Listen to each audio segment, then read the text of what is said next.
Bonjour, je suis Benjamin Blanche, gérant du groupement forestier des Bois Noirs. Donc, je voudrais vous montrer un peu la situation de la forêt autour du massif des Bois Noirs.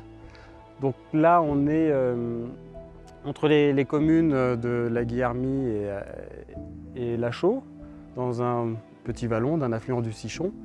Et on voit autour de moi une grosse coupe rase qui a été faite l'hiver dernier. Quand on coupe à blanc comme ça, on détruit les sols, on voit là, ce qu'on appelle les rémanents, les branches qui ont été mises en andin, comme on dit, on a fait des tas en ligne comme ça. Et donc quand il pleut, les sols sont ravinés, lessivés, toute la matière organique part directement dans la rivière. En plus, ça relargue du CO2 dans l'air. Quand on parle des forêts comme puits de carbone, il faut savoir que quand on fait une coupe rase comme ça, la forêt, elle dégage plus de carbone qu'elle n'en capte. On détruit évidemment une forêt naturelle qui était riche en biodiversité avec des essences locales, le chêne, le hêtre. Donc pour replanter ces petits arbres, des Douglas, qui eux sont originaires d'Amérique du Nord, qui ont l'avantage de pousser très vite. On va pouvoir les récolter au bout de 40, 50 ans selon les conditions. Ça fait des arbres bien droits, calibrés, adaptés à l'industrie du bois, qui se vendent bien, qu'on dit mieux adaptés au réchauffement climatique, ce qui n'est pas vrai en plus, parce qu'on voit actuellement de plus en plus de dépérissement dans les plantations de Douglas, que ce soit des jeunes plantations comme ça ou des plantations plus âgées, même parfois arrivées quasiment à l'âge d'exploitation. Et quand on coupe à blanc comme ça, on tasse les sols en passant avec les machines. Donc les sols vont perdre leur richesse, vont perdre ce qui fait pousser les arbres tout simplement. Parce qu'on ne le voit plus très bien, mais il y a un petit cours d'eau qui passe ici, il y a un petit ruisseau. Ils ont coupé tous les arbres autour. Ils ont mis toutes les branches là carrément dans le ruisseau. On voit bien là derrière moi là, un amoncellement de branches, il y a même des petits troncs en fait. Et ça, en plus d'être moche, c'est illégal. Et c'est vraiment, non seulement c'est une coupe rase, c'est pas terrible, mais en plus là, c'est pas du bon travail. Donc ça, c'est une catastrophe pour la biodiversité.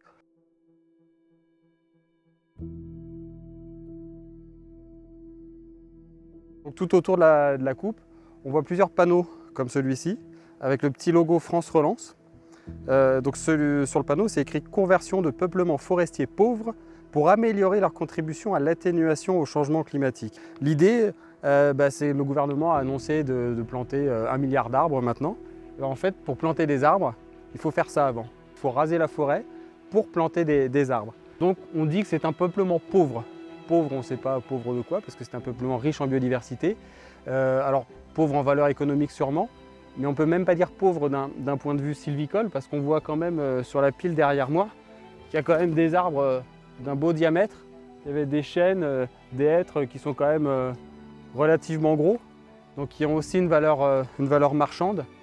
C'est subvention parce que du coup c'est payé par l'argent du contribuable, par notre argent à tous. On coupe des peuplements soi-disant pauvres ou des peuplements qu'on dit inadaptés au réchauffement climatique. Et comme ça, de cette façon, on peut quasiment tout couper pour les remplacer par des plantations de résineux comme ça a été fait ici.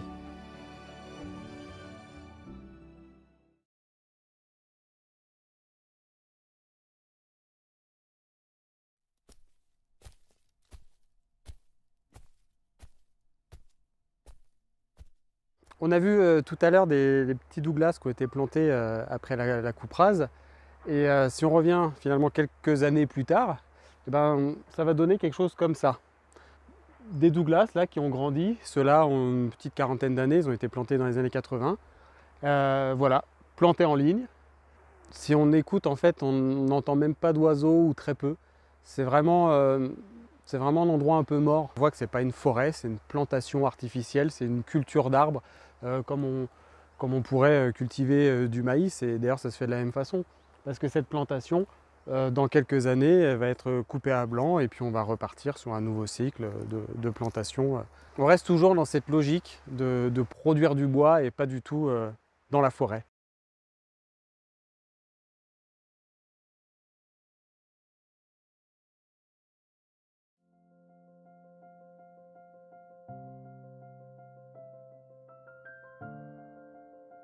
Alors, ici, nous sommes dans la toute première parcelle achetée par le groupement forestier des Bois Noirs. Donc c'est une hêtraie, donc c'est une forêt vraiment typique de la région. Et on sent que c'est une forêt qui est vivante. On entend les oiseaux, on peut y voir de la vie, on croise des lièvres, des chevreuils.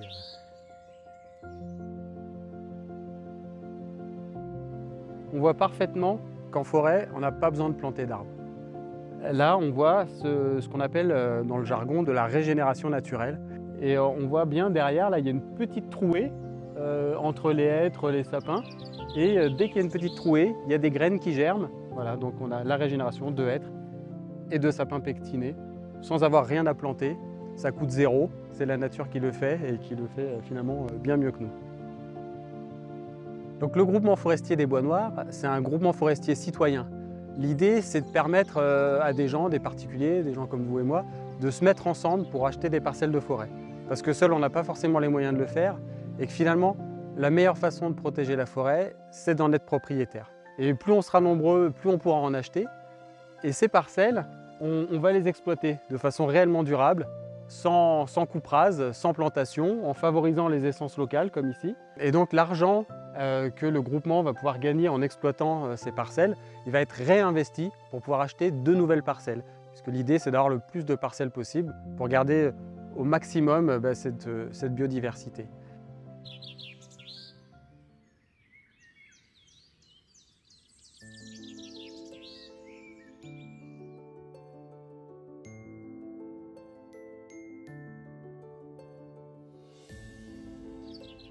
Là, nous sommes dans une parcelle en cours d'acquisition par le groupement forestier des Bois Noirs, qui est une sapinière, autre forêt typique de la région, le sapin pectiné, le sapin de pays. Et on voit ici la particularité, c'est qu'on a une futaie jardinée de sapins. C'est-à-dire que si vous regardez derrière moi, il y a un étagement de la végétation. On a des sapins d'âge et de tailles différentes. Et ça, c'est la façon dont on a exploité ces forêts, ces sapinières depuis des siècles, peut-être même des millénaires. C'est une forêt qui est très ancienne ici, qui est exploitée depuis très longtemps, sans jamais faire de coupe rase, en gardant ce qu'on appelle un couvert continu. Il y a toujours de la végétation. À chaque fois qu'on vient couper des arbres, ça crée une trouée, ça crée de la régénération naturelle et ça permet d'avoir cette belle forêt on voit qui est extrêmement riche en biodiversité. Il y a aussi un sous-étage de plantes arbustives, de plantes herbacées, de mousses. C'est vraiment magnifique et c'est extrêmement riche en biodiversité. Et donc le groupement forestier des Bois Noirs achète ce genre de parcelles grâce à ses associés. Les associés prennent des parts, ils apportent de l'argent, du capital et c'est ça qui nous permet d'acheter des parcelles de forêt. Alors je vous invite, selon vos moyens, selon votre envie, à nous rejoindre pour faire grossir le groupement forestier, qu'on puisse acheter un maximum de parcelles, les protéger et leur éviter d'être coupés à blanc. Vous pouvez vous aussi agir pour des forêts vivantes, vous pouvez nous rejoindre, participer au groupement forestier des Bois Noirs, c'est agir pour des forêts vivantes, riches et belles. Vous pouvez nous retrouver sur internet, sur notre site www.gfbn.fr, GFBN comme groupement forestier des Bois Noirs. Et voilà, plus on sera nombreux et plus on pourra racheter de parcelles à protéger dans les Bois Noirs et les monts de la Madeleine.